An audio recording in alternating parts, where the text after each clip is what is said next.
নমস্কার বন্ধুরা, কেমন আছো সবাই? সুন্দরী সিম্পল লাইফ একটা নতুন ব্লগে তোমাদের সবাইকে স্বাগত জানাই।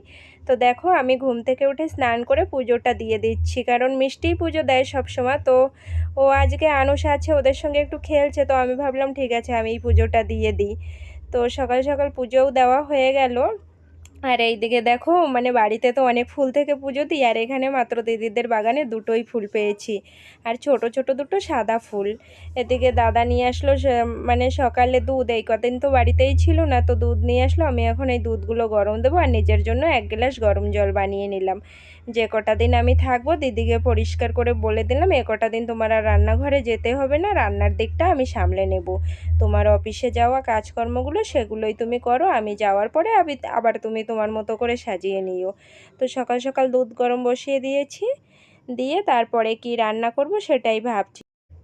সকালের নাস্তা হালকা করে দিদি সবার জন্য বানিয়ে দিল, সেটাই খেলাম। আর দুপুরের রান্নাটা আমিই করি। রয়েছে বেগুন ভাজা আর দুপদের শাক কেটে নিয়েছি, এটা হচ্ছে কমলি শাক। আর নিয়ে কেটে নিয়েছি কচু পাতা। বেগুন ভাজাগুলো হয়ে গেল, নামিয়ে নিলাম। আর শাকে একটুখানি শুকনো চিংড়ি ছিল, তো সেটাই দিয়ে দিয়েছি। একদিকে রান্না আর একদিকে মানে পরিষ্কার করে সঙ্গে সঙ্গে ধুয়ে নেওয়া, পাইপে জল পড়ছে, মানে খুবই ভালো লাগছে। শাকে একটু কাঁচা লঙ্কা দেবো, তাই আমি ফ্রিজে খুঁজে দেখছিলাম কোথায় কাঁচা লঙ্কা আছে। দাদাদের ফ্রিজে যে এত জিনিসে ভরা, ঠিক কাঁচা লঙ্কা ডাব্বাটা খুঁজেই পাচ্ছি না। দেখি এই পাশটা সরিয়ে এর পেছনে আছে নাকি। কাঁচা লঙ্কা তো ঘরে আছে, কাল রাতে যখন দিদি ডাল রান্না করেছিল, ডালে তো কাঁচা লঙ্কা দিয়েছিল, তার মানে অবশ্যই ঘরে আছে, একটু খুঁজলেই পেয়ে যাব। তো কাঁচা লঙ্কাটা আমি পেয়ে গিয়েছি। আর এদিকে সমস্ত রান্না আমার কমপ্লিটও হয়ে গিয়েছে। কি কি রান্না হলো তোমাদের দেখাই। এই যে হচ্ছে বেগুন ভাজা, আর কাল রাতে একটুখানি ডাল বেঁচে গিয়েছিল, সেইটুক রেখে দিয়েছিলাম, সেই ডালটাই একটু গরম দিয়েছি, ফ্রিজে দিদি তুলে রেখেছিল। আর এই পাশে আছে কমলি শাক ভাজা। এই যে হচ্ছে কমলি শাক ভাজা।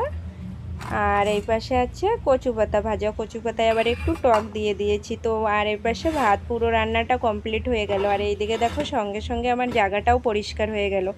এর আগে ওরা যে ঘরটায় থাকতো, সেই ঘরের কিচেনটা অনেক বড়, সেখানে ঢুকলে একেবারে নিজেকে রানীর মতো মনে হতো। তবে এই কিচেনটা একটু ছোট, তবুও ভালো লাগে। সঙ্গে সঙ্গে রান্না একদিকে আর একদিকে ধোয়া হয়ে যায়, এটাই বেশ লাগে। আমার মতো আর বাইরে তো নিতে হয় না, বলো। তো চলো এখন খাওয়া দাওয়া করি।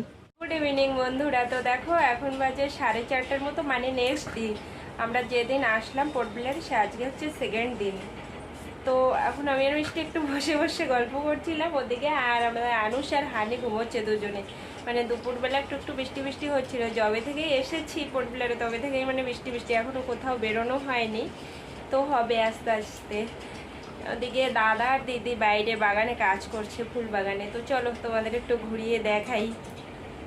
আশা থেকে যে বৃষ্টি হচ্ছে, মানে বসেই আছি ঘরে, এক কথায় বলতে পারো। এই গাছটা এখন টপ চেঞ্জ করবে, তো তার জন্য দেখো এটা বের করে তারপরে এতে সার মাটি দিয়ে আবার বসাবে মনে হচ্ছে।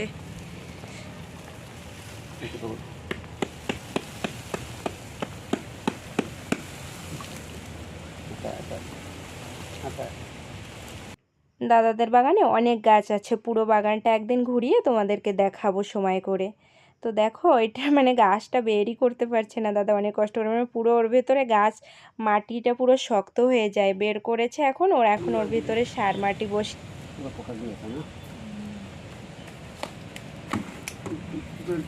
এই টপে বসাবা না, আবার না বড় কিছুতে দেবা।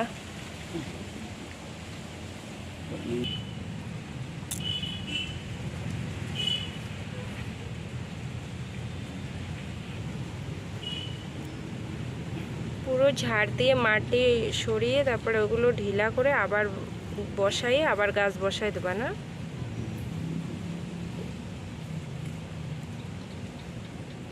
हेलो और दो कौन सा और निकालो और एक निकालो क्या बता रहे मीठा तो डालेगा रुको नहीं रुक सकता लो।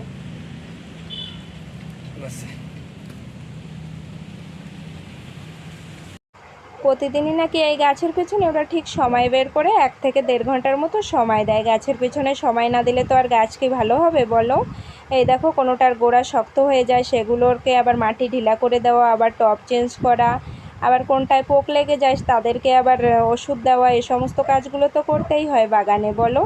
আর বড়দার নাকি ছোটোবেলা থেকেই গাছ লাগানোর শখ, এটা আমার শাশুড়ি মা বলে। আমাদের বাড়িতে এখনও বড়দার হাতে দুটো পুরনো জবা ফুল গাছ আছে, ওই দুটো নাকি বড়দারই লাগানো। আর এখন তো দেখছি মানে দিদিরও শখ, তো ওরা দুজন মিলেই ফুল গাছ লাগায়। আমারও খুব ভালো লাগে এইসব কাজগুলো করতে। তো চলো আজকে ভিডিওটা এখানেই শেষ করছি। ভিডিওটা ভালো লাগলে লাইক শেয়ার কমেন্ট করো। সবাই ভালো থেকো, সুস্থ থেকো, সাবধানে থেকো। খুব শীঘ্রই দেখা হবে একটা নতুন